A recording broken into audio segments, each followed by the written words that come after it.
জনাব তারেক রহমান উনি বলেছেন তারেক রহমান সাহেবের আদেশ এবং নির্দেশ যে বাংলাদেশ জাতীয়তাবাদী দলের প্রত্যেকটা নেতা এবং কর্মীকে জনগণের পাশে দাঁড়াতে হবে, জনগণের পাশে থাকতে হবে, তাদের দুর্দশায় বিপদে আপদে তাদের পাশে দাঁড়াতে হবে।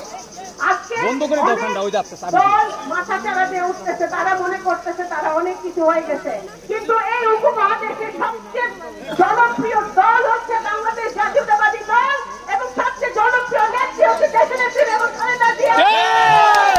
এবং আগামী দিনে নতুন বাংলাদেশ গড়ার জন্য, নতুন বাংলাদেশ গড়ার যে রূপকার শহীদ জিয়া যেভাবে 19 দফা দিয়ে নতুন বাংলাদেশ, নতুন রাষ্ট্র সারা বিশ্বকে উপহার দিয়েছিল, সে একইভাবে ওনার সন্তান জনাব তারেক রহমান নতুন বাংলাদেশ গড়ার রূপকার হিসেবে আমাদের মাঝে আবির্ভাব হয়েছেন।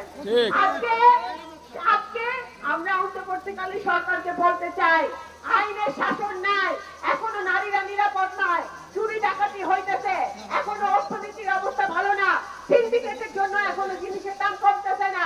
সুতরাং আপনারা যত তাড়াতাড়ি সম্ভব একটি নির্বাচনের ব্যবস্থা করতে হবে।